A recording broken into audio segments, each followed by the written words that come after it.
அதிகாரிகள் ஆட்சி நடத்தினால் அதிகாரிகளுக்கு எந்த பிரச்சனையும் கிடையாது. இவ்வளவு அமைச்சர்கள் தோற்றிருக்கிறார்கள், முதலமைச்சரை தோற்றிருக்கிறார்.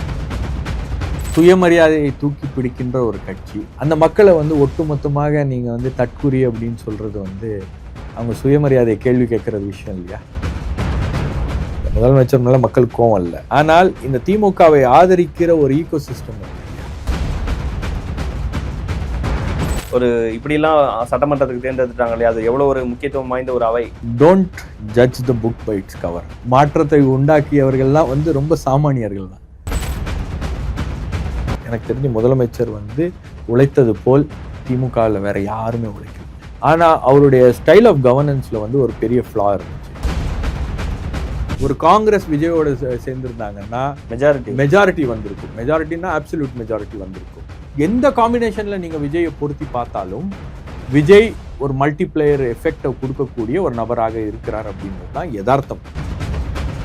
தமிழ்நாட்டு களத்தை சரியாக கணித்த ஒரே பத்திரிகையாளர் அப்படின்னு பல பேரும் நேற்று ட்விட்டர்ல பேசிட்டு களம் மாறி இருக்கிறது அப்படின்றது தான். இதை உணராம தான் அரசியல் கட்சிகள் செயல்பட்டு கொண்டிருந்தாங்க. ரெகுலரா பிரச்சாரத்துக்கே போகாம ஒரு எலெக்ஷனே ரொம்ப ஈஸியா இருக்க மாதிரி அவங்க நினைக்க வச்சிட்டாங்க. அதுக்கான காரணம் என்னன்னு பார்த்தீங்கன்னா, விஜயோடைய பாப்புலாரிட்டி, விஜயோடைய பிரச்சாரம் வீடுகளில் நடந்துச்சு, தெருக்களில் நடக்கல. குறிப்பாக இந்த பெண்கள் மத்தியில் விஜய்க்கு ஏன் இவ்வளவு ஆதரவு அப்படின்றத என்னால் புரிஞ்சிக்கவே முடியல. சொன்னது என்னன்னா, நாங்கள் விஜயை எங்களுடைய குடும்பத்தில் ஒருத்தரை பார்க்குறோம். வணக்கம். சிறப்பு நேர்காணலில் இன்று நாம் சந்திக்க இருப்பது பத்திரிகையாளர் திருமிகு ஷபீர் அகமது அவர்கள். சார் வணக்கம். தமிழ்நாட்டு களத்தை சரியாக கணித்த ஒரே பத்திரிகையாளர் அப்படின்னு பல பேரும் நேற்று ட்விட்டர்ல பேசிட்டு இருக்காங்க. தொடர்ந்து நீங்க சொல்லிட்டே இருந்தீங்க, தாவேக்காவுக்கு ஒரு பயங்கரமான ஆதரவு அலை இருக்கு, விஜய் அவர்கள் முதல்வராக கூட வாய்ப்பு இருக்கு, திடீர்னு அலை அடிச்சதுன்னா என்ன வேணாலும் நடக்கலாம் அப்படிங்கிறது உங்களுடைய நீங்கள் வெளிப்படுத்திய வார்த்தைகள். எல்லாரும் கணிக்க தவறினாங்க. எந்த இடத்துல இருந்து நீங்க கணிக்க ஆரம்பிச்சீங்க? இல்ல, நீங்க விஜயுடைய வருகை தமிழக அரசியல்ல ஒரு மிகப்பெரிய தாக்கத்தை உண்டாக்கும் அப்படின்றது என்னுடைய ஆழமான ஒரு நம்பிக்கை இருந்துச்சு. நான் முதல்ல இருந்தே. அதுக்கப்புறம் விஜயை ஒரு திரை நட்சத்திரமாக மட்டும் நம்ம பார்க்கறது அப்படின்றது அது மேலோட்டமாக நம்ம பார்க்கக்கூடிய. விஜயோடைய இம்பேக்ட் என்னவா இருக்கும் அப்படின்னு நம்ம பார்க்கும்போது அவருக்கு இருக்கிற ஃபேன் பேஸ், அதுக்கப்புறம் அவர் ஒரு கட்டமைப்பை கீழே உருவாக்கி வச்சிருக்காரு. அது ரொம்ப இன்விசிபிளாக தான் இருக்குது. நீங்கள் அந்த கட்டமைப்பு அவங்கெல்லாம் எப்போ வெளியே வருவாங்கன்னா, விஜயோட படம் வெளியே வரும்போது எல்லாரும் வெளியே வருவாங்க. அதுக்கப்புறம் மறுபடியும் பேக் டு பேஸ்ன்னு போயிடுவாங்க. பேக் டு பேஸ், அவங்களுடைய பேஸுக்கு போயிடுவாங்க. அப்போ எனக்கு விஜயுடைய மக்கள் இயக்கம் பண்ணியிருக்கக்கூடிய வேலையெல்லாம் நான் இந்த ஃப்ளட் ரிப்போர்ட்டிங்கில் நம்ம போனோம் இல்லையா, வட சென்னையெல்லாம் போகும்போது எனக்கு நிறைய பேர் சொன்னது என்னென்னா, விஜய் கட்சியிலேருந்து ஆளுங்க வந்தாங்க, விஜய் மக்கள் இயக்கத்துலேருந்து ஆளு வந்தாங்க, முட்டை பால் பிரெட் எல்லாம் கொடுத்துட்டு போனாங்க. அதே மாதிரி கோவிட் சமயத்துலேயும் அவங்க ஒர்க் பண்ணியிருக்காங்க. அப்போ அந்த வேலை அவங்க தொடர்ந்து ஏதோ ஒரு வகையில் பார்த்துட்டே இருக்காங்க. அதுக்கப்புறம் உங்களுக்கு ஒரு விஜய் கட்சி ஆரம்பிக்கிறதுக்கு முன்னாடியே நம்ம அதை ட்ராக் பண்ணிகிட்டே இருக்கோம். பண்ணும்போது விஜய் ஒரு விஷயம் ஆரம்பத்துலேருந்து ப்ரூவ் பண்ண நினச்சது என்னென்னா, அவருக்கு ஒரு ஆதரவு இருக்கிறது, ஆட்கள் இருக்காங்க அப்படின்றது. இப்போ ஃபார் எக்ஸாம்பிள் ரொம்ப முன்னாடி விஜய் கட்சியெலாம் ஆரம்பிக்கிறதுக்கு முன்னாடி அவருடைய ஆதரவாளர்கள் பல பேர் இந்த மாதிரி முக்கியமான தலைவர்களுடைய பிறந்த நாள், இறந்த நாள், இந்த மாதிரி நிகழ்வுகள் போது நீங்கள் மக்கள் மத்தியில் தென்படும் வகையில் நீங்கள் போய் மாலை போடுங்க அப்படிலாம் ஒரு சில ஆக்டிவிட்டிலாம் அவர் கொடுத்துருந்தாரு. அதெல்லாம் பார்க்கும்போது உங்களுக்கு அவ்வளோ பேர் அவர் சொல்கிறாருன்றதுக்காக அவ்வளோ பேர் அந்த நிகழ்வுகள்லாம் கலந்து கொள்வது, இந்த மாதிரி விஷயங்கள்லாம் நம்ம அதை ட்ராக் பண்ணி பார்த்துட்டு இருக்கும்போது, உள்ளாட்சி தேர்தலையே இல்லை, உள்ளாட்சி தேர்தல்லாம் ஒரு ஒரு எக்ஸ்பெரிமெண்ட் அப்படின்னா கூட நீங்கள் ஒரு தலைவருடைய பிறந்தநாள் இந்த சிலைக்கு மாலை போடுறதுக்கு ஆனந்த் வராரு அப்படின்னா அவ்வளோ பேர் வராங்க. அப்போ இது எல்லாம் ஏதோ ஒரு இடத்துல இவங்க ஆர்கனைஸ் ஆகிருக்காங்க, ஏதோ ஒரு இடத்துல இவங்களுக்கு அந்த இம்பேக்ட் இருக்குது அப்படின்னா. அதுக்கப்புறம் 3.5 வருஷத்துக்கு முன்னாடி விஜயெல்லாம் கட்சி ஆரம்பிக்கிறதுக்கு முன்னாடி ஜான் ஆரோக்கியசாமியை சந்திக்க ஒரு வாய்ப்பு கிடச்சி அவர் பேசும்போது அவர் எக்ஸ்பிளைன் பண்ணார் விஜயோடைய இம்பேக்ட் என்ன, அவருடைய கல்ட்டு, அவருடைய ஃபேன் பேஸு, அவர் ஒரு கல்ட் லீடராக அவர் இருக்கார் அப்படின்ற மாதிரி அந்த ஒரு ஒரு லீடர்ஷிப்புக்கான அந்த சயின்ஸை அவர் படிச்சிருக்காரு. அதை அவர் எக்ஸ்பிளைன் பண்ணிகிட்டு இருக்கும்போது அவர் சொன்ன விஷயங்கள் என்னென்னா, விஜய் அரசியலுக்கு வராரு அப்படின்னா உங்களுக்கு அவர் இந்த சின்ன கட்சிகள்லாம் முதல்ல அது பெரிய அளவில் இம்பேக்ட் பண்ணும். அதுக்கப்புறம் தமிழக களத்தில் ரஜினிகாந்த் ஒரு இம்பாக்டை கிரியேட் பண்ணுறதுக்கான வாய்ப்பு இருந்துச்சு 96ல். அதுக்கப்புறம் கமல்ஹாசன் மற்றவர்கள்லாம் வந்தாங்க. இவங்கெல்லாம் கிரியேட் பண்ண இம்பேக்டை விட பெரிய இம்பேக்டை வந்து விஜயால் கிரியேட் பண்ண முடியும் அப்படின்னாரு. கிட்டத்தட்ட அவர் பேசின விஷயங்கள்லாம் வச்சு பார்க்கும்போது ஒரு ஏடிஎம்கேக்கு அது வந்து ஒரு பெரிய ஆபத்தாக கூட முடியும். ஏடிஎம்கே வந்து ஒரு டிக்ளைன், பார்ட்டி ஆன் டிக்ளைன் அப்படின்ற மாதிரி ஒரு மோடில் அது இருக்குது. நீங்கள் எம்ஜிஆர் எப்படி ஒரு சக்ஸஸ்ஃபுல் காம்பினேஷனை, சக்ஸஸ்ஃபுல் ஃபார்முலாவை அவர் உருவாக்குனாரோ, அதுக்கப்புறம் பார்த்தீங்கன்னா உங்களுக்கு என்டிஆரால் அதை பண்ண முடிஞ்சு, விஜயால பண்ண முடிகிற அளவுக்கு அந்த பொட்டென்ஷியல் இருக்குது அப்படின்னும் போது என்னால் அதை நம்ப முடியல. இங்கே பொதுவெளியில் ஒரு விமர்சனமாக மட்டுமே இருந்தது, அப்படிலாம் ஒன்றும் மாற்றத்தை தேடலை அப்படிங்கிற பார்வை இருந்தது. திமுக அதிமுக மாதிரியான திராவிடியன் பார்ட்டிஸ் உருவாக்கி இருக்கக்கூடிய அந்த ஸ்ட்ரக்சரை பிரேக் பண்ணுறதுங்கிறது சாதாரண விஷயம் கிடையாது. இவர் மேபி 2031 வாய்ப்பு இருக்குது, 26 வாய்ப்பே இல்லை, அவர் களத்துக்கே வேகமாக வரல அப்படிங்கிற விஷயங்கள்லாம் சொல்லிருந்தாங்க. அது எந்த இடத்துல மாறுனுச்சு? ஜான் சொன்ன விஷயங்கள் நான் கேட்டதுக்கு பிறகு நம்ப முடியல. நீங்கள் வந்து ஒரு விஜயகாந்த் வந்தார். எஸ், விஜயகாந்தோடைய அரசியல் பிரவேசத்தை நம்ம பார்த்துருக்கோம். அவருடைய மேலே போனதையும் பார்த்துருக்கோம், கீழே இறங்கினதையும் பார்த்துருக்கோம். அப்போது விஜயால் வந்து அந்த அளவுக்கு ஒரு இம்பேக்டை கிரியேட் பண்ண முடியுமா அப்படின்றத என்னால் வந்து இந்த கட்சிகளுக்கெல்லாம் இவ்வளோ பெரிய ஒரு டிஸ்டர்பன்ஸ் வரும் அப்படின்றதெல்லாம் என்னால் அதை வந்து உண்மையிலேயே வந்து அதை நம்ப முடியல. நான் அவர்கிட்ட கேட்டேன், எப்படிங்க முடியும், என்னங்க பேசுகிறீங்க அப்படின்னா, நீங்கள் பாருங்கள் இதெல்லாம் நடக்கும்போது நடக்கும். அப்போ அவர் சொன்ன ஒவ்வொரு விஷயங்களும் நடக்கும்போது நாம் வந்து மறுபடியும் இதை எங்கே வெரிஃபை பண்ணுறோம் அப்படின்னா, அரசியல் களத்தில் இல்லை, நம்ம மறுபடியும் கீழே போகிறோம். மக்கள்கிட்ட போய் பேசும்போது நம்ம வந்து ஒரு எலெக்ஷன் டூரில் போய் மக்கள்கிட்ட பேசலை. நான் தொடர்ந்து போகக்கூடிய இடங்களில் என்னுடைய காலேஜ் மேட்ஸை சந்திக்கும் போது, ஸ்கூல் மேட்ஸை சந்திக்கும் போது, குரூப்ஸில், ஃபேமிலிஸில் எல்லார்ட்டையும் நம்ம பேசிகிட்டு இருக்கும்போது விஜயுடைய வருகை வந்து கொஞ்சம் கொஞ்சமாக ஒரு தாக்கத்தை ஏற்படுத்துறது என்னால் பார்க்க முடிஞ்சிச்சு. என்னுடைய ஃப்ரெண்ட்ஸ், அரசியல் பேசாத ஃப்ரெண்ட்ஸ் அரசியல் பேசுகிறாங்க, விஜயோடைய தாக்கம் எப்படி இருக்கும், என்ன இருக்கும். பல பேர் அதை டிஸ்அக்ரி பண்ணுவாங்க, பல பேர் அதெல்லாம் ஒரு பெரிய தாக்கம் இருக்காதுன்னுவாங்க. அதே போல் நம்ம வந்து அரசியல் ரீதியாக நம்ம வந்து பல பேர்கிட்ட பேசுகிறோம் இல்லையா. அப்போ அவங்களுடைய டிஸ்கஷன் எல்லாமே வந்து விஜய் விஜய் விஜய் சுற்றி தான் எல்லாமே மாறுது அப்படின்னும் போது பல பேருக்கு வந்து அந்த அந்த அந்த ஒரு மாற்றம் நிகழ்கிறத நம்ம பார்க்குறோம். அதுக்கப்புறம் கிரவுண்ட்லேயும் நம்ம அதை வந்து சென்ஸ் பண்ணும்போது ஒரு கட்சி வருது அப்படின்னும் போது அதோடைய எதிர்பார்ப்பு கூடிக்கிட்டே போகுது. நீங்கள் முதல்ல என்கிட்ட பேசும்போது ஒருத்தர் தான், ஒரு சீனியர் ஜேர்னலிஸ்ட் தான் என்கிட்ட பேசினார், விஜய்லாம் 2% கூட தாக்கு பிடிக்க மாட்டார், அவர் 2% தாண்டினாலே பெரிய விஷயம், அவரை பற்றிலாம் யாருமே கண்டுக்கல அப்படின்னாரு. நானே ஆச்சரியப்பட்டு, என்ன சார் சொல்கிறீங்க அப்படின்னா, இல்லை நாட் மோர் தென் 2% ஆர் 5%, அவ்வளோதான், விஜயகாந்தை விட அவருடைய இம்பேக்ட் கம்மியாக இருக்கும், அவருக்கு அவ்வளோ பெரிய செல்வாக்கெலாம் இல்லை அப்படின்னாரு. அதுக்கப்புறம் அதே நபர் வந்து சமீபத்தில் பேசும்போது ரிசல்ட்டுக்கு முன்னாடி தான் ஒரு 20%, 25 கூட கிராஸ் பண்ணால் பெரிய விஷயம்ப்பா, அது ஒரு பெரிய இம்பேக்ட் இருக்கும் அப்படின்னாரு. அப்போ எந்த அளவுக்கு அது ஒரு மாற்றம் வந்து அந்த ஒரு குறைஞ்ச கேப்பில் நடந்திருக்கிறது அப்படின்னு நீங்கள் பார்த்தீங்கன்னா, அப்போ மக்கள் வந்து ரெஸ்பாண்ட் பண்ணுறாங்க அவருக்கு. அண்ட் விஜயுடைய கனெக்ஷன் வந்து குறிப்பாக இந்த பெண்கள் மத்தியில் விஜய்க்கு ஏன் இவ்வளவு ஆதரவு அப்படின்றத என்னால் வந்து புரிஞ்சிக்கவே முடியல. நம்ம யார்கிட்ட போய் பேசினாலும் ஒரு 2-3 நிமிஷம் 5 நிமிஷம் பேசுனீங்கன்னா அதுக்கப்புறம் நம்ம மாற்றம் வரணும்ப்பா, ஏன் நம்ம வாய்ப்பு கொடுக்கக்கூடாது அப்படின்னு எல்லாரும் பேசுகிறாங்க. அப்போ இந்த கனெக்ஷன் எங்கேருந்து வருது, விஜய் மேலே அந்த அளவுக்கு என்ன நம்பிக்கை வருது அப்படின்னா, எனக்கு வந்து நான் ஏற்கனவே பல பேட்டிகளில் சொல்லியிருக்கேன். கோரா ஃபுட் ஹவுஸில் வந்து சாப்பிட்டுட்டு வெளியே வரும்போது ஒரு அம்மாட்ட பேசினேன், 50 வயசு அவங்களுக்கு. சொன்னது என்னென்னா, நாங்கள் விஜயை வந்து எங்களுடைய குடும்பத்தில் ஒருத்தரை பார்க்குறோம் அப்படி. நீங்கள் அந்த எமோஷ்னல் பாண்ட் வந்து ஒரு லீடர் உருவாக்கியிருக்காரு, அதை வந்து திரைத்துறையில் அவர் உருவாக்குன அந்த ஒரு பாண்டை அதை அப்படியே அவர் வந்து அரசியலுக்கு கொண்டு வர்றாரு. அது அரசியலுக்கு நகர்த்தும் போது இவர் வெற்றி பெற வேண்டும் அப்படின்ற எண்ணம் வந்து மக்கள் மத்தியில் இருக்குது. இவர் தான் மாற்றம், இவர் தான் கொண்டு வரணும் அப்படின்ற விஷயத்த அவங்க வந்து உணர்றாங்க, அதை அவங்க வந்து பிரதிபலிக்கணும்னு நினைக்கிறாங்க, அதை உறுதியாக சொல்கிறாங்க. எங்களை மாதிரி பல பெண்கள் வந்து விஜய்க்கு ஓட்டு போடுறதுக்கு ரெடியாக இருக்காங்க அப்படின்னும் போது நான் அவங்ககிட்ட கேட்டது என்னென்னா, என்ன கனெக்ஷன் உங்களுக்கு, விஜயை ஏன் அவ்வளோ நம்புறீங்க அப்படின்னா, அவர் வந்து என் குடும்பத்தில் ஒருத்தராக பார்க்குறேன், நான் அவருடைய படங்களை பார்த்து வளர்ந்துருக்கேன், ஸோ இந்த சென்டிமெண்ட் வந்து எங்களுக்கு விஜயோட இருக்குது, அண்ணனாக பார்க்குறோம், பிள்ளையாக பார்க்குறோம், தம்பியாக பார்க்குறோம் அப்படின்ற அந்த சென்டிமெண்ட் இருக்கு இல்லையா. இது வந்து பொலிட்டிக்கலாக இது கிடையாது, இது பாலிடிக்ஸையும் தாண்டி.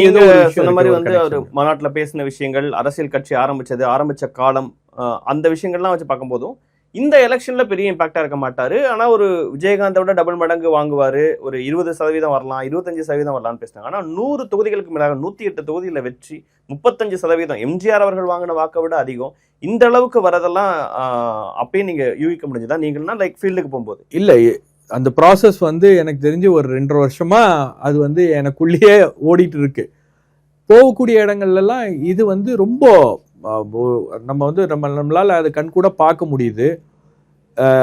நம்மளுடைய ஃப்ரெண்ட்ஸு, நம்மளுடைய சர்க்கிள், அவங்களுடைய ஃபேமிலி மெம்பர்ஸ் எல்லாத்தையும் பேசும்போது ஒரு தாக்கம் அப்படின்றது உருவாகி. ஏன்னா நீங்க ஜானவர்களை குறிப்பிட்டீங்க, அந்த ஒரு டிஸ்கஷன் விஷயத்தை குறிப்பிட்டனால கேட்குறேன். அதே ஜானவர்கள் வேற சிலருக்கும் முதல்வராக்குவதற்காக இல்ல கட்சியை ஜெயிக்க வைக்கிறதுக்காக வேலை பார்த்திருக்காங்க. அங்க இல்லாம அவர் இதை ஃபீல் பண்ணி தானே வேலை பார்த்திருப்பாரு. அங்க என்ன நடக்குது? நீங்க இங்க ஒரு விஷயத்தை புரிஞ்சுக்கணும். அன்புமணி அவர்களுக்கு, சீமான் அவர்களுக்கும் ஒரு ஒர்க் பண்ணிருக்காங்க. நீங்க அன்புமணி அவர்கள், உங்களுக்கு அன்புமணி அவர்களுடைய ஒரு இமேஜ் அப்படின்றது வேற, ஆனா அந்த கட்சியோட இமேஜ் அப்படின்றது வேற. அந்த கட்சிக்கு இன்னும் வந்து ஒரு பொதுவெளியில எல்லாரும் அக்செப்ட் பண்ணிக்கிற ஒரு கட்சி அது இல்ல, ஒரு சாதிய மனநிலையில இருக்கக்கூடிய ஒரு கட்சி அப்படின்றதா அந்த கட்சியோட தோற்றம். அந்த மாதிரி ஒரு கட்சிக்கு ஜான் ஆரோக்கியசாமி வந்து 2021 அவர் வந்து 2016 அவர் வந்து மாற்றம் முன்னேற்றம் அன்புமணி அப்படின்னு அன்புமணியை ஒரு பிராண்டிங் பண்ணி ஒரு லீடரா கொண்டு வந்து பல பேர் பேசக்கூடிய அளவில் கொண்டு வந்துட்டாரு. அது அன்புமணி ஒரு ரீச், அவ்வளவுதான். ஸோ ஒரு அன்புமணிக்கே வந்து ஜான் ஆரோக்கியசாமியால இவ்வளவு பண்ண முடியுது அப்படின்னும் போது, விஜய் அப்படின்றது வந்து ஒரு பெரிய பிராண்ட். விஜய் அப்படின்றது வந்து ஒரு குளோபல் லெவல்ல வந்து அறியப்படக்கூடிய ஒரு பெரிய பிராண்ட். அப்போ அவருடைய வீச்சு அப்படின்றது இன்னும் அதிகமாக இருக்கிறது, அவருடைய தாக்கம் என்பது அதிகமாக இருக்கிறது. நீங்க வந்து பல இடங்கள்ல அரசியலே பேசாத நபர்கள்லாம் வந்து அரசியலில் பேச ஆரம்பிச்சிருக்காங்க, அரசியலை கூர்ந்து கவனிக்கிறாங்க, அரசியலை பார்க்க ஆரம்பிச்சிருக்காங்க அப்படின்னும் போது இது எல்லாமே வந்து ஒரு சில இண்டிகேஷன்ஸை கொடுக்குது. நீங்க எப்பவுமே வந்து அரசியல் ஃபேமிலிஸ்ல இருக்கிறவங்க, அரசியல்வாதிகள், அரசியலில் கொஞ்சம் ஆர்வம் இருக்கக்கூடியவர்கள் மட்டும்தான் வந்து அவங்களுக்கான சொந்தமான விஷயம்தான் அரசியல், மற்றதெல்லாம் எதுவும் கிடையாது, சும்மா சாதாரணமாக ஸ்கூலோ காலேஜ்லேயோ இருக்கிறவங்களுக்குலாம் வந்து பாலிடிக்ஸ் அப்படின்றது ஒன்றும் கிடையாது, அதெல்லாம் நமக்கு சம்மந்தம் இல்லாதது அப்படின்ற மாதிரி ஒரு நிலையெல்லாம் வந்து இது மாறி இருக்கு. நீங்க குழந்தைகள் பேசுவதற்கும் மிக முக்கியமான காரணம் என்னன்னு பார்த்தீங்கன்னா, வீட்டில் வந்து பேரண்ட்ஸ் பார்க்குறாங்க. நீங்க குழந்தைங்களுக்கு வீட்டில் நீங்க அம்மா அப்பா என்ன பார்க்குறாங்க, என்ன விஷயத்த அவங்க ஃபாலோ பண்ணுறாங்களோ அதை தான் அவங்களும் வந்து கற்றுப்பாங்க, அதுதான் அவங்களுக்கு தெரியும். இல்லைன்னா அவங்களுக்கு வந்து வெளியே இருக்கிற விஜய் எப்படி தெரியும், அவங்களுக்கு தெரியாது. பேரண்ட்ஸ் அதை பார்க்குறாங்க, பேரண்ட்ஸ் அதை பார்க்கும்போது குழந்தைங்களும் அதுக்கு ரெஸ்பாண்ட் பண்ணுறாங்க, இந்த மாதிரி விஷயங்கள்லாம் வந்து நடக்குது. அப்போது இது எல்லாமே வந்து உங்களுக்கு வந்து பல ஃபேமிலிஸில் இந்த தாக்கம் என்பது இருக்குது. விஜயோடைய ஃபேன் ஃபாலோயிங் அப்படின்றத தாண்டி விஜயோட இருக்கக்கூடிய அந்த எமோஷனல் கனெக்ஷன், அவர் பாலிடிக்ஸ்க்கு வராரு அப்படின்னும் போது அவருக்கு ஒரு வாய்ப்பு நம்ம ஏன் கொடுக்கக்கூடாது அப்படின்ற அந்த கேள்வி இருக்கு இல்லையா? இது வந்து ஒரு மாற்றத்திற்கான தேவை, அப்படி பார்த்தா ஒரு மாற்றம் தேவைன்னு ஓட்டு போட்டிருக்காங்களா, இல்ல விஜய் அவர்களுக்கு ஓட்டு போடணும், விஜய் ஆதரவு அலை அப்படின்னு நம்ம சொல்லலாமா, இல்ல திமுக எதிர்ப்பு அலை அப்படின்னு சொல்லணுமா? என்ன இந்த எலெக்ஷன் நடந்தது? இது எல்லாமே இருக்கு. விஜயுடைய ஆதரவு அலை ஒன்று இருக்கு, விஜய்க்கான அலை அப்படின்றது ஒன்று. ரெண்டாவது வந்து இந்த 2 திராவிட இயக்கங்கள் மீதும் மக்களுக்கு ஒரு அயற்சி என்பது இருக்கிறது, ஒரு சலிப்புத்தன்மை என்பது இருக்கிறது. அப்போ இந்த 2 திராவிட இயக்கங்களுக்கும் மாற்றாக விஜயகாந்த் வந்தார், விஜயகாந்துக்கு ஒரு 8% கொடுத்தாங்க. 2வது எலெக்ஷன்ல அவர் எதிர்க்கட்சி தலைவராக உட்கார வச்சாங்க. அந்த வாய்ப்பை அவர் சரியாக பயன்படுத்தினாரா என்னன்றது இன்னும் வந்து அது டிபேட்டபிள் தான். ஆனால் விஜயை வந்து ஒரு மாற்று அப்படின்னும் போது, விஜய் இன்னும் பெரிய ஸ்கேல்ல வராரு அப்படின்னும் போது விஜய்க்கு இவ்வளவு ஆதரவு இருக்கா? விஜய் முதல் ஒரு மாநாடு கூட்டணும் போது, விக்கிரவாண்டி மாநாடு கூட்டும் போது அவர் அவ்வளோ பெரிய ஒரு மாநாட்டை கூட்டின உடனே அதுவே ஒரு பெரிய தாக்கத்தை ஏற்படுத்துச்சு இல்லையா? அதுக்கப்புறம் வெறும் ஒரு மாநாட்டை கூட்டலாம், விஜய் ஒரு திரை நட்சத்திரம், அவரை பார்க்க தான் வந்தாங்க, கேட்கலாம் வரல, பார்த்தோன்னே எல்லாம் கிளம்பிட்டாங்க, இது பார்க்க வர கூட்டம் தான் அப்படின்னு தொடர்ச்சியாக அவர் மீது வைக்கப்பட்ட அந்த கேள்விகள், அதுக்கப்புறம் ஒவ்வொரு முறையும் அவர் வந்து கூட்டத்தை கூட்டும் போது அவருக்கு கூட்டம் வருது, ஆர்கானிக்கா வருது. இதெல்லாம் பார்க்கும்போது அரசியல் கட்சியினரே வந்து நம்ம வெளிப்படையா அவங்க ஒத்துக்க மாட்டாங்க, ஆனா பிரைவேட்டா நம்ம கிட்ட பேசும்போது திமுக அவங்களுடைய ரெஸ்பான்ஸ் விமர்சிக்க விஜய் பெயரை சொல்லவே தயங்குனாங்க. ஆனா இன்னைக்கு விஜய் பல அமைச்சர்களை தோற்கடிச்சிருக்கிறார். இல்ல, அங்கதான் திமுக செய்த ஒரு மிகப்பெரிய தவறு என்னன்னா, விஜயை வந்து அவங்க விமர்சிக்க பயந்தது.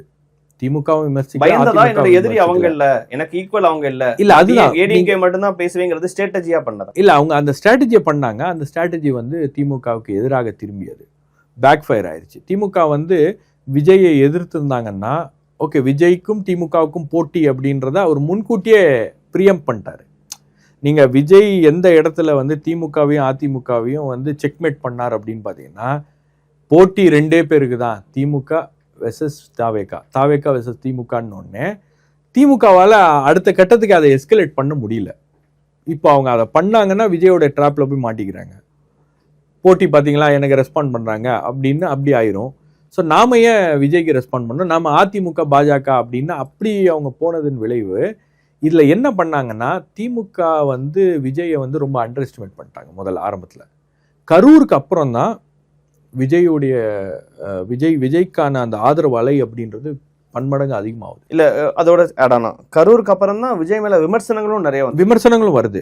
பட் அதே சமயத்துல விஜய்க்கான ஆதரவும் அதிகமாகுது, விஜய்க்கான சிம்பத்தியும் அதிகமாகுது.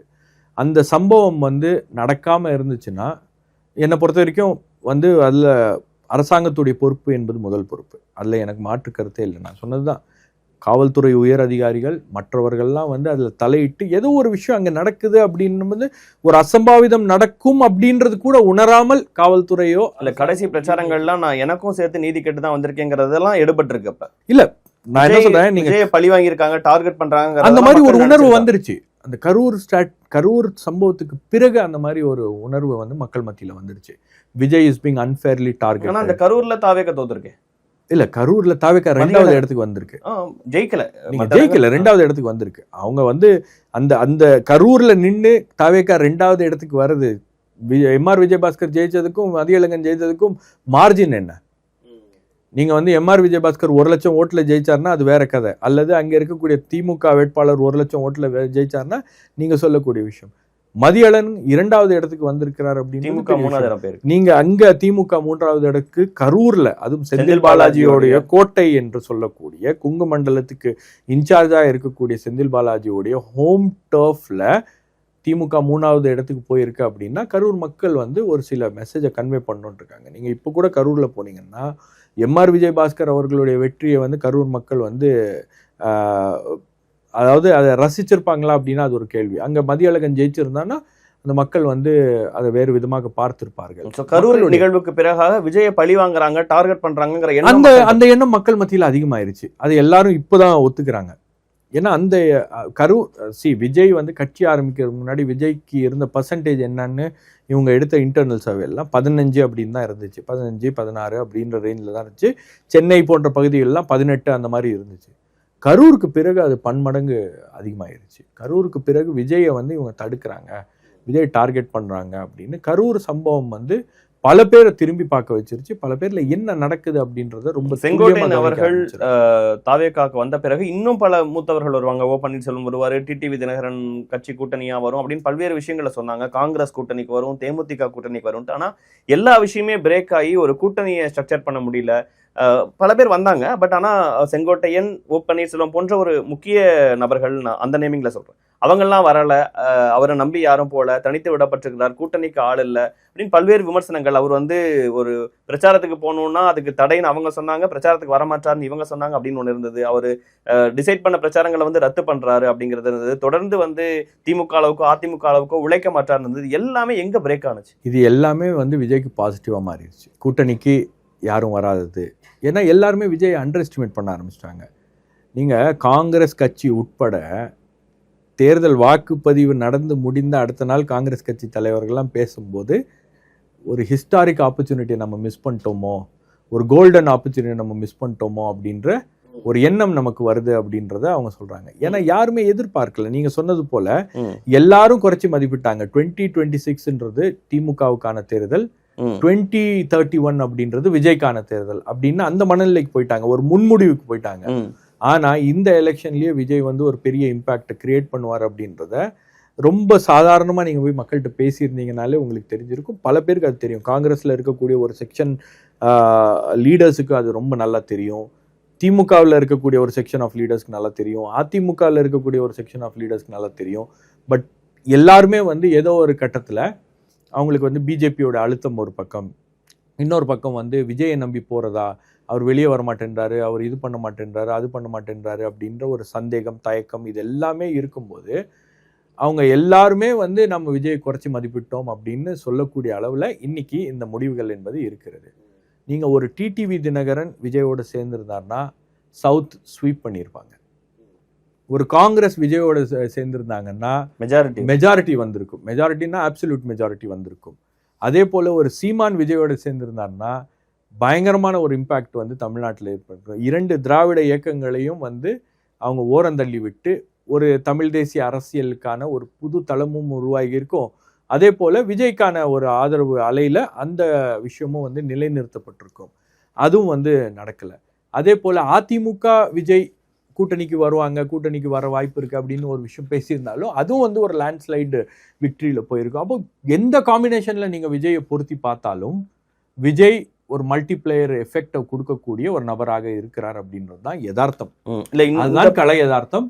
இதை எந்த கட்சியும் வந்து அதுதான் கேட்கணும்னு நினைச்சேன். தேர்தல் கணிப்பாளர்கள், பத்திரிகையாளர்கள் இவங்கெல்லாம் ஒரு ஒரு ஒரு ஒரு கிரவுண்டை கணிக்கிறதுக்கும் அந்த இடத்துலயே நின்று மக்களோடையே தொடர்ந்து பயணிக்கிற அரசியல் தலைவர்கள், அமைச்சர்கள் அவங்கெல்லாம் கணிக்கிறதுக்கு வித்தியாசம் இருக்கும். இன்னும் சொல்ல போனோம்னா திமுகவின் பெயர் குறிப்பிட்ட சில முக்கிய அமைச்சர்கள்லாம் இந்த தெருவில் யார் நமக்கு ஓட்டு போடுவாங்க, யார் எதிராக ஓட்டு போடுவாங்க வரைக்கும் எல்லா லிஸ்ட்டும் அவங்க கையில் இருக்கும்னு சொல்லுவாங்க. அப்படிப்பட்டவர்களே வந்து கடைசி வரைக்கும் போராடி ஜெயிக்க வேண்டிய நிலைமை, தண்ணி குடிக்கிறாங்க. இன்னொரு பக்கம் பாதி அமைச்சர்கள் 16 அமைச்சர்கள் கிட்ட அமைச்சராக இருந்த 15 அமைச்சர்கள் தோத்து போறாங்க. ஸ்டாலின் அவர்களே தோக்குறாரு. இதெல்லாம் என்ன சிம்டம்?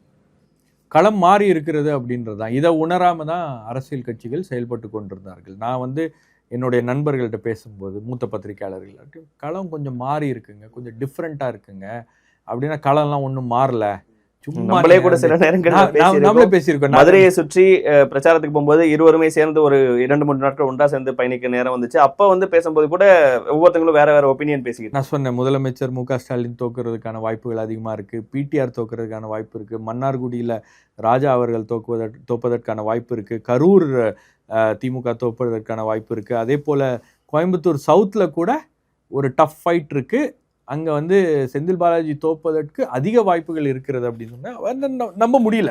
ஏன்னா அதெல்லாம் நம்ம சொல்லும் போது களம் அப்படி தான் இருக்குது. அதை நம்ம வந்து போய் பார்க்கும்போது பேசும்போது அதை உணர முடியுது. ஆனால் அது ரொம்ப வெளிப்படையாக மக்கள் வந்து சொல்லலை. இப்போ நீங்கள் 2011 இப்படி தான் ஒரு சூழல் இருந்துச்சு. மக்கள்கிட்ட ஒரு இறுக்கம் இருந்துச்சு. நீங்கள் முதல்ல போய் பார்க்கும்போது 11 அவங்க வந்து பேச மாட்டாங்க, கொஞ்சம் சைலண்ட் வேவா ஒரு சைலண்டாக இருப்பாங்க. ஏன் அப்படின்னா, நீங்கள் வந்து மாற்றி ஓட்டு போடுறேன் அப்படின்றத சொல்லிட்டீங்கன்னா அது எங்கேயாச்சும் பிரச்சனை அவங்களுக்கு வந்துருமோ அப்படின்னா, ஒன்று அவங்க வந்து ஏற்கனவே முடிவு பண்ணிட்டாங்க நாம் யாருக்கு ஓட்டு போடணும் அப்படின்றது. அப்படி இல்லை அப்படின்னா நாம் வந்து அடுத்தது பார்ப்போங்க, தேர்தல் வரும்போது பார்ப்போங்க அப்படின்னா அவங்க அன்டிசைடடாக இருக்காங்கன்னு அர்த்தம். ஆனால் ரொம்ப மக்கள்கிட்ட ஒரு இறுக்கம் இருந்துச்சு. நான் திரும்பி வரும்போது முதல் ரவுண்ட் மதுரைக்கெலாம் போயிட்டு வரும்போது நண்பர்கள்ட்ட சொன்னேன், மக்கள்கிட்ட ஒரு இறுக்கம் இருக்குது சார். அந்த இறுக்கம் வந்து ஒன்று அவங்க மாற்றி ஓட்டு போட போகிறாங்க அப்படின்ற ஒரு மனநிலை, அப்படி இல்லைன்னா அவங்க முடிவு பண்ணிட்டாங்க அப்படின்றது தான் தெரியுது. 2011 மாதிரியே ஒரு சிச்சுவேஷன் இருக்குது. ஏன்னா 2011 நீங்கள் பார்த்தீங்கன்னா திமுக மீது கடுமையான அந்தஸ்தே இழந்தது. இல்லை, அதிருப்தி இருந்துச்சு. அதிருப்தி பார்த்தீங்கன்னா எந்த வகையில் பார்த்தீங்கன்னா 2G ஊழல், அதுக்கப்புறம் ஈழ பிரச்சனை, லேண்ட் கிராபிங், ஈழ பிரச்சனை, ஏகப்பட்ட பிரச்சனைகள் இருந்துச்சு. அதே மாதிரி உங்களுக்கு பார்த்தீங்கன்னா திமுக வந்து அந்த சமயத்தில் ரொம்ப ஸ்ட்ராங்காக இருக்கிற மாதிரி ஒரு தோற்றத்தையும் அவங்க ஏற்படுத்தினாங்க.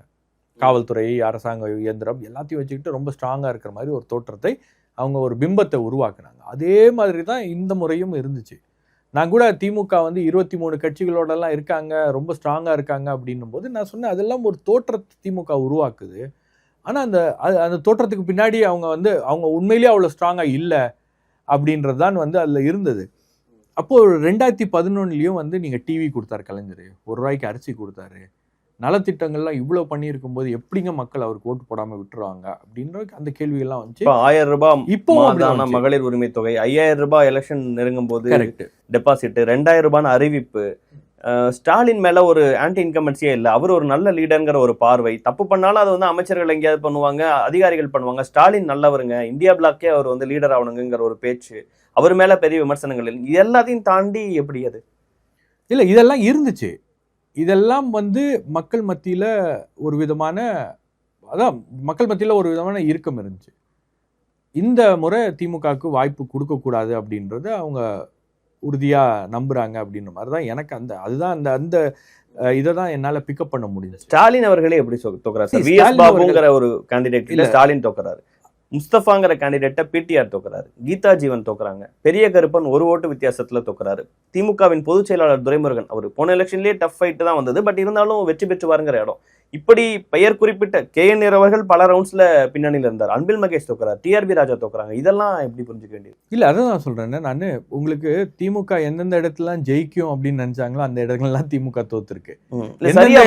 கண்டிப்பா வெற்றி பெற்றுவோம். எந்தெந்த இடத்துல எல்லாம் திமுக ஜெயிக்காது அப்படின்னு நினைச்சாங்களோ அங்கெல்லாம் மதுரை, மேலூர், மேலூர்ல ஜெயிச்சிருக்கு. மேலூர்ல திருமங்கலம், அதுக்கப்புறம் வால்பாறை, இந்த தொகுதிகள்லாம் வந்து திமுக ஜெயிச்சதே கிடையாது, திமுக ஜெயிச்சிருக்கு. அப்போ களம் வந்து முற்றிலுமாக மாறி இருக்கிறது. ஓட்டு வந்து பயங்கரமா சராமரியா வந்து ஓட்டு பிரியுது. தாவேகா வந்து 2 பக்கத்துல இருந்து ஓட்டை எடுக்கிறாங்க. திமுக கிட்ட இருந்து அதிக வாக்குகள் எடுக்கிறாங்க. என்கிட்ட பல பேர் ஆர்கியூ பண்ணாங்க, அதிமுக வாக்குகளை தான் தாவேகா எடுக்குது. டிஸ்ரப்டரா இருப்பாரு அவர், வெற்றி தோல்வியை டிசைட் பண்ணுவாரு. நான் சொன்னேன், இங்க இருந்தும் ஈக்குவலா ஓட்டு எடுக்கிறாரு, இங்க இருந்தும் ஈக்குவலா ஓட்டு எடுக்கிறாரு. நடுவுல ஒரு தேர்ட் பிளேயர் எப்பவுமே வந்து உங்களுக்கு வந்து இந்த மாதிரி ஒரு டைட்டான ஒரு 3 கார்னர் கண்டெஸ்ட்ல ஈக்குவலா ஓட்டு எடுக்க ஆரம்பிச்சாங்கன்னா அங்க அவங்க தான் வெற்றி பெறுவதற்கான வாய்ப்புகள் இருக்கு. இந்த மாதிரி நிறைய டைனமிக்ஸ் வந்து மாறி இருக்குது. தோல்வி அடைந்தவர்களும் பாத்தீங்கன்னா ஒரு 50,000 ஓட்டுலயோ 20,000 ஓட்டுலயோ 30,000 ஓட்டுலயோ இல்ல, 500 ஓட்டு, 200 ஓட்டு, 1000 ஓட்டு, 2000 ஓட்டு, இப்படிதான் வந்து வெற்றி அடைந்தவர்கள் நம்பர்ஸ் பெருசா. தோல்வி அடைந்தவர்களுடைய நம்பர்ஸ் வந்து ரொம்ப கம்மியா இருக்கு. அப்போ இந்த தேர்தல் வந்து ஏன் போல்ஸ்டர்ஸால கணிக்க முடியல அப்படின்னா, அவங்க வந்து இந்த சர்வே மெத்தட்ஸ், சாம்பிளிங் இதெல்லாம் வச்சு அவங்க பண்ணாங்க, அவங்களுக்கு அந்த இண்டிகேஷன் தெரிஞ்சு. ஆனா அந்த சென்டிமெண்ட் இருக்குல்ல, அவங்க மக்கள் என்ன நினைக்கிறாங்க அப்படின்னு அந்த சென்டிமெண்ட்டை வந்து பெரிய அளவுல அதை ஃபேக்டர் இன் பண்ணாங்களா அப்படின்னா எனக்கு தெரிஞ்சு நிறைய போல்ஸ்டர்ஸ் பண்ணல. இங்க எல்லாமே அந்த முகங்களா வந்து திமுக அதிமுக முக்கிய முகங்கள், அவங்க மக்களோட இணைஞ்சு பயணிச்சிருக்கிறவங்க, அவங்களுக்குன்னு ஒரு ஃபேஸ் இருக்கும், அவங்களுக்குன்னு ஒரு ஓட்டு இருக்கும். ஆனா டிவிகேல வேட்பாளர் பெயரே தெரியாத வேட்பாளர்கள் தான் எல்லாரும். நம்ம போகும்போது கூட பிரச்சாரமே கூட நிறைய இடங்கள்ல இல்ல, நவில்பட்டு விஜய்லாம் வந்து விஜய் அவர்களின் அந்த பொம்மையை வச்சுட்டு பிரச்சாரம் பண்ணிருந்தாங்க, அந்த ஹாலோகிராம் முறையில பிரச்சாரம் பண்ணாங்க, விஜயோட பிரச்சார வண்டி மட்டும் போயிட்டு இருந்தது. இப்படியான ஒரு பிரச்சாரம், வேட்பாளர் பேரே தெரியாது. ஆனா அப்ப வேட்பாளர்கள்லாம் பார்க்காம ஒரு ரசிக மனப்பான்மையோட ஓட்டு போட்டிருக்காங்கிற ஒரு பார்வை வைக்கிறாங்களே, அது எப்படி? இல்ல, ரசிக மனப்பான்மை கிடையாது. நீங்க வேட்பாளர்கள் அப்படின்றத தாண்டி வந்து உங்களுக்கு மாற்றம் வேணும். இவ்வளவு ஆண்டு காலம் நம்ம திமுக அதிமுக அப்படின்னு போட்டோம், நம்ம இந்த முறை மாற்றி போடுவோம், விஜய்க்கு போடுவோம், விஜய் வருவார் செய்வார் அப்படின்ற அந்த நம்பிக்கை வந்து விஜய் ஏற்படுத்தி இருக்கிறார். அதுதான் இதில் மிக முக்கியமான காரணம். அதை தாண்டி உங்களுக்கு வந்து இளைஞர்களுடைய பங்களிப்பு இந்த தேர்தலில், இந்த ஜென்சி உள்ள வந்தாங்கன்னா அவங்க வந்து பல விஷயங்களை மாற்றணும்னு நினச்சி தான் வருவாங்க. திமுக அதிமுகக்கு ஆதரவாக இருப்போம் அப்படின்னு வரமாட்டாங்க, இல்லை இதே நிலை தொடர வேண்டும் அப்படின்னு வரமாட்டாங்க. பெண்கள் வாக்குல நான் சொன்ன மாதிரி ஏற்கனவே வந்து ஒரு பெரிய ஷிஃப்ட் அப்படின்றது அது திமுகவுக்கும் அது தெரியும். அதை தக்க வச்சுக்கிறதுக்கு தான் அவங்க அந்த 5,000 ரூபா இந்த மாதிரி விஷயங்கள்லாம் கொடுத்தது. இல்ல, ஒட்டுமொத்த சிறுபான்மையினர் ஆதரவு தலைவர்களும் திமுக பக்கம் நின்னாங்க, ஆனா ஓட்டெல்லாம் இந்த பக்கம் ஷிஃப்ட் ஆயிருக்கு. கண்டிப்பா நீங்க இந்த முறை வந்து நீங்க சாதியை கடந்து, மதத்தை கடந்து, மத குருமார்கள் சொல்லுகின்ற விஷயங்களை கடந்து, எல்லாத்தையும் கடந்து மக்கள் வந்து வாக்களித்திருக்கிறார்கள் அப்படின்னும் போது உண்மையிலேயே வந்து இது ஒரு விஜய் வந்து எல்லா பேரியர்ஸையும் பிரேக் பண்ணியிருக்காரு. நீங்க இன்னொன்னு, விஜய் 8% தான் வருவாரு, 15 மேக்சிமம் வருவார், 12 to 15 வருவார், விஜயே தோத்துருவார், விஜயாலே ஜெயிக்க முடியாது அப்படிலாம் பல ஆருடங்கள் வந்து பல பேர் சொன்னாங்க. உங்களுக்கு ஒரு 8% அப்படின்னு வரும்போது நீங்க அதை ஸ்பாய்லர் அப்படின்னு பார்க்கலாம். அந்த 8% 15% மாறுது அப்படின்னா அது ஸ்பாய்லர் கிடையாது, அது ஏதோ ஒரு இடத்துல சர்ஜ் ஆகுது. அப்போ உங்களுக்கு வந்து அதோடைய அதுக்கு ஒரு மல்டிப்ளைங் எஃபெக்ட் இருக்கு அப்படின்றத உங்களால புரிஞ்சுக்க முடியுது. அந்த 15 20 மாறுது பல இடங்கள்ல அப்படின்னும் போது அப்போ அது வந்து மல்டிப்ளை ஆயிட்டே இருக்கு அப்படின்னு தான் அர்த்தம். பிளஸ்ல போல இன்ட்ல போகுது. இன்ட்ல போகுது. நீங்க அது 25 ஆகுது அப்படின்னா திமுக அதிமுகக்கு நிகராக விஜய் வந்து பெர்ஃபார்ம் பண்றாரு. திமுக அதிமுகக்கு நிகரா ஒரு கட்சி, இன்னொரு மாற்று சக்தி, ஒரு மூன்றாவது கட்சி பெர்ஃபார்ம் பண்ணுது அப்படின்னா அந்த நம்பர்ஸை வந்து விஜய் ஒரு 20% வருவாருங்க, 25% மேல வரமாட்டாருங்க அப்படின்னு நீங்க அதை கடந்துட்டு போக முடியாது. அப்போ உங்களுக்கு அது 25 அப்படின்னு வராரு அப்படின்னா அது 25ல நிற்காது, அது 30 மாறும், 35 மாறும், 40 கூட மாறுவதற்கான வாய்ப்பு இருக்கு. விஜய்க்கு கூட்டணிகள்லாம், காங்கிரஸ் கூட்டணிக்கு விஜய் வந்திருந்தாங்கன்னா அல்லது விஜயோட காங்கிரஸ் சேர்ந்திருந்தாங்கன்னா 41% வந்திருக்கும். இது காங்கிரஸ் எடுத்த சர்வேலேயே அவங்களுக்கு தெரியும். அதனால தான் ராகுல் காந்திக்கெல்லாம் வந்து விஜயோட போகணுன்னு ஒரு விருப்பம் இருந்துச்சு. பட் கர்கே அவர்கள் கடைசி நிமிஷத்தில் எடுத்த முடிவு, as a Congress president, I want this alliance to continue அப்படின்னாரு. ராகுல் காந்தி ஓகேன்னு சொல்லிட்டு காங்கிரஸ் பிரசிடென்ட்டுடைய போக்கு விட்டார். ஆனால் அதெல்லாம் வந்து ஒரு தவறான முடிவு அப்படின்றது காங்கிரஸ் இன்னைக்கு உணர்ந்திருக்கிறது. இப்ப ஒரு நீங்க முதலமைச்சர் மெஜாரிட்டியா இல்ல, நம்ம முதலமைச்சர் வந்து தோப்பதற்கு மிக முக்கியமான காரணம், நீங்க முதலமைச்சர் மீது ஆன்டி இன்கம்பன்சி இல்லை அப்படின்னு சொன்னீங்க. உண்மைதான். முதலமைச்சரை பார்த்தா மக்கள் வந்து இந்த ஆட்சி ஒழியணும், கோவப்படணும் அப்படின்ற எண்ணம்லாம் இல்லை. எனக்கு தெரிஞ்ச முதலமைச்சர் வந்து உழைத்தது போல் திமுகவில் வேற யாருமே உழைக்கல.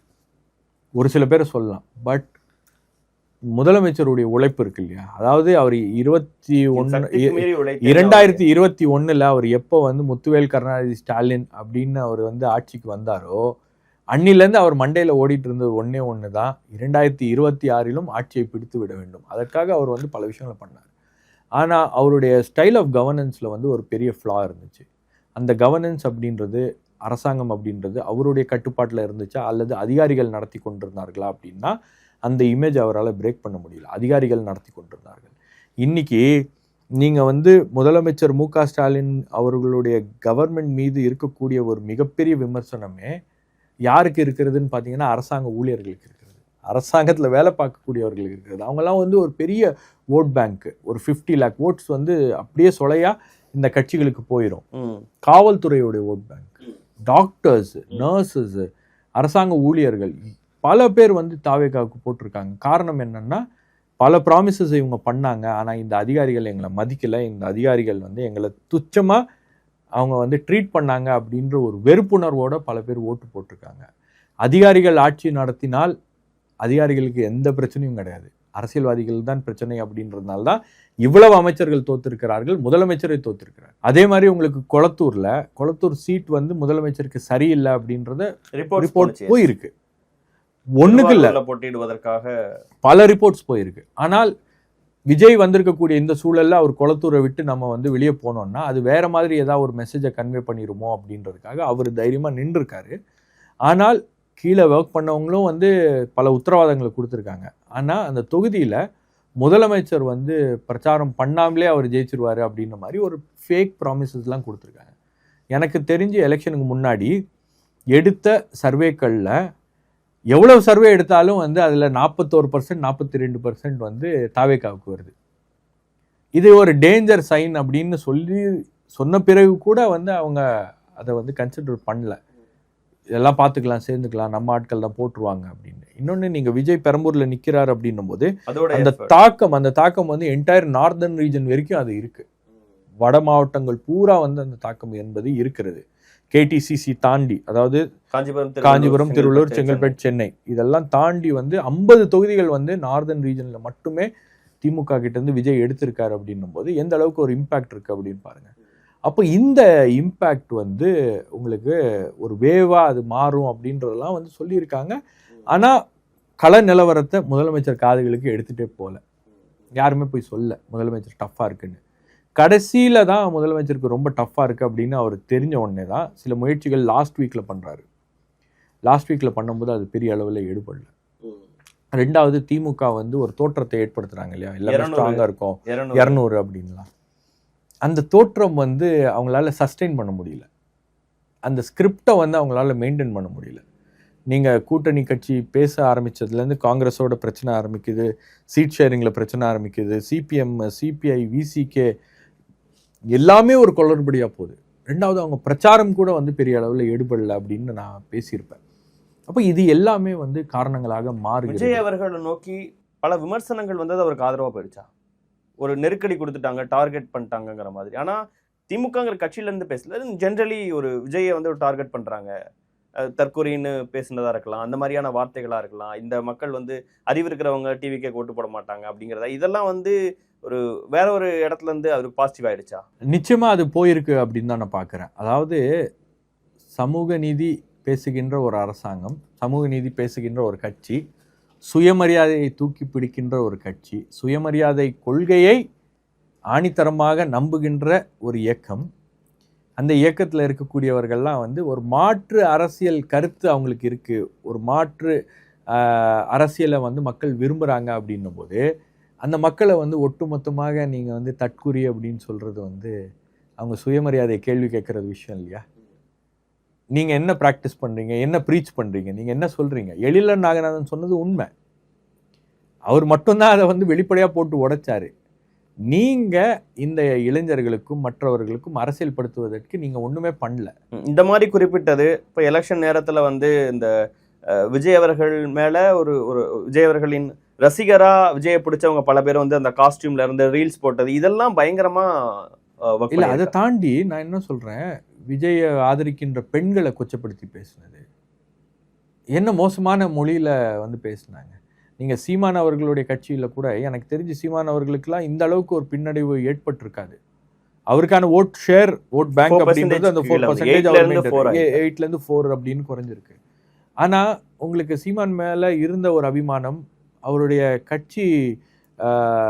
கட்சியை சார்ந்தவர்கள் வந்து ரொம்ப மோசமான முறையில விமர்சனம் பண்ணது. அதாவது அந்த பார்ட்டி சிம்பலை வந்து கிண்டல் பண்ணி ரொம்ப தமிழ்மயப்படுத்துற அப்படின்னு ரொம்ப அருவருக்கத்தக்க விதத்துல அதை வந்து ப்ரொஜெக்ட் பண்ணது, பேசுனது, ரொம்ப குறைச்சி மதிப்பிட்டது, எள்ளி நகையாடியது.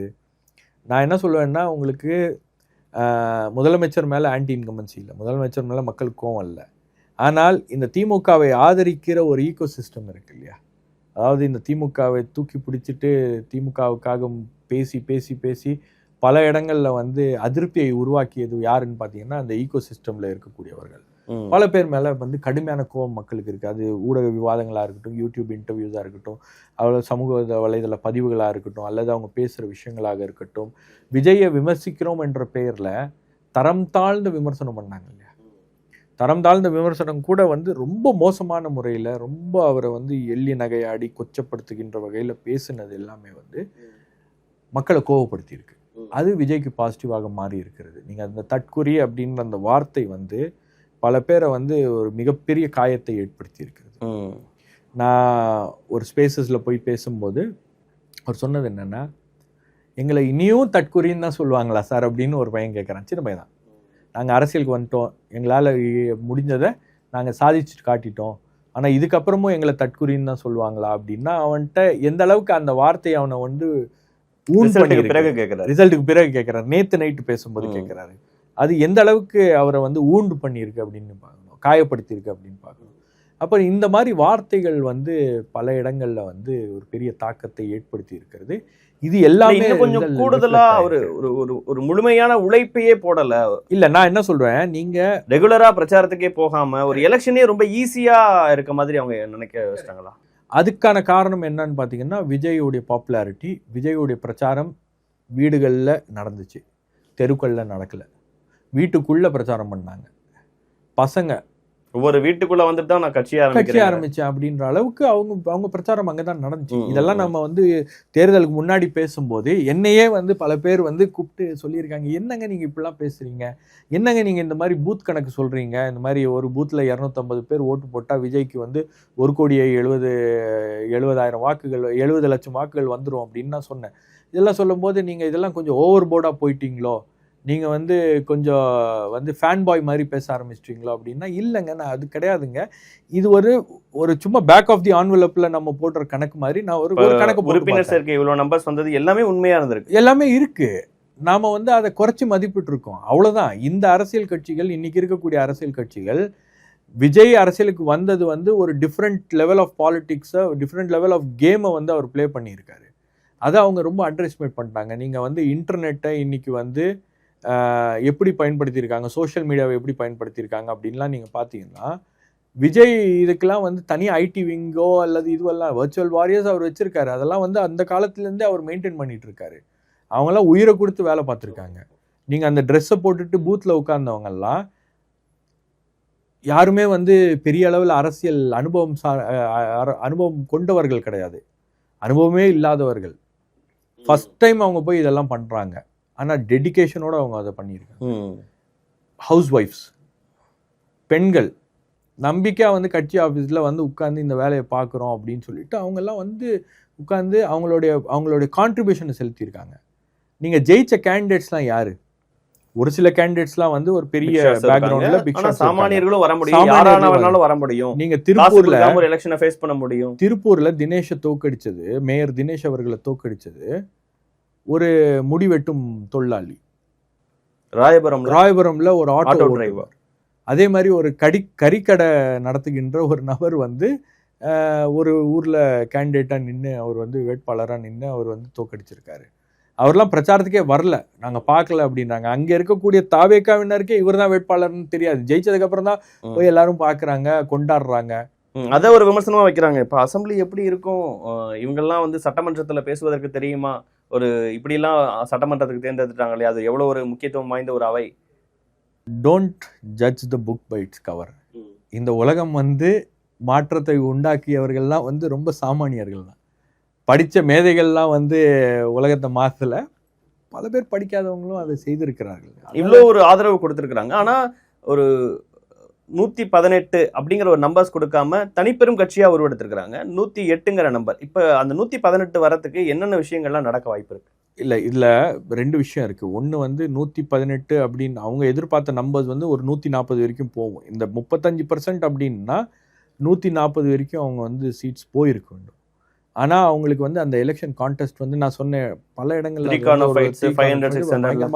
ஃபைட் வந்து ரொம்ப க்ளோஸ் ஆயிருச்சு.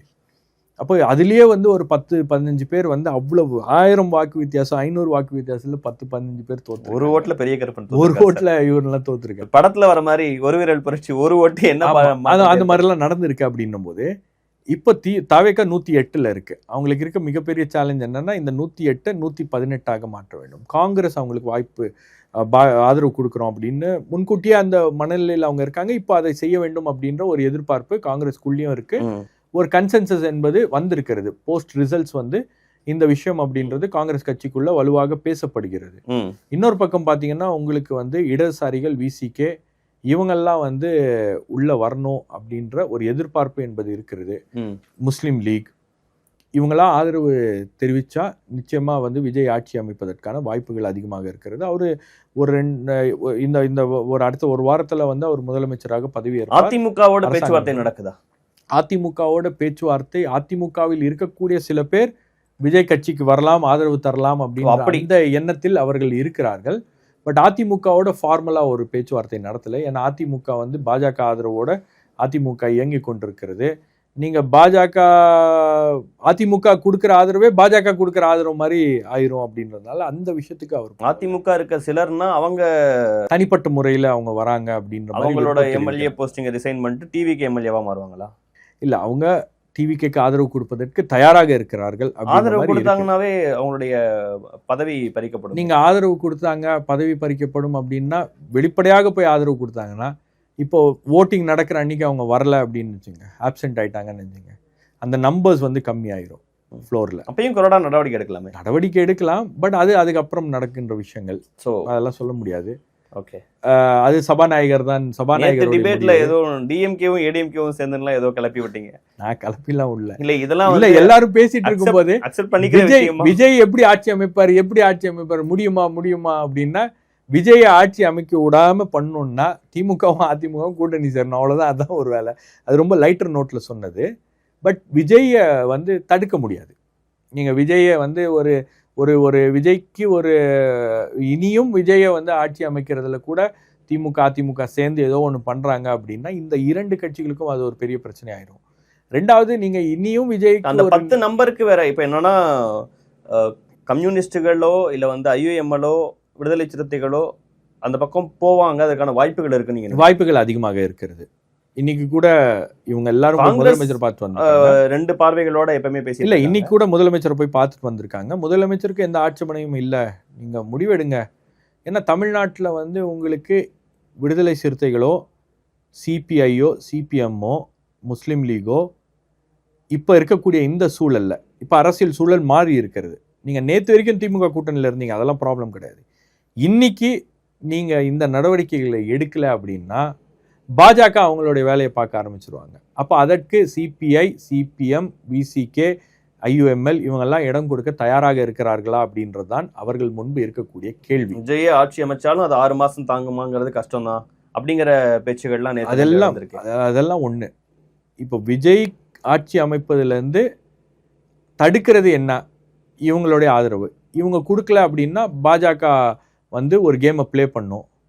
அப்போ அந்த கேமை வந்து ப்ளே பண்ணுறதுக்கு பாஜகவுக்கு இங்கே வந்து விடுதலை சிறுத்தைகளோ கம்யூனிஸ்ட் கட்சியோ சிபிஐயோ சிபிஎம்மோ ஐஎம்எலோ ஐயுஎம்எல்ஓ இடம் கொடுக்கிறார்களா, காங்கிரஸோ இடம் கொடுக்க போகிறார்களா அப்படின்றது தான் வந்து இந்த ஜனநாயக சக்திகள் மீது இருக்கக்கூடிய கேள்வி.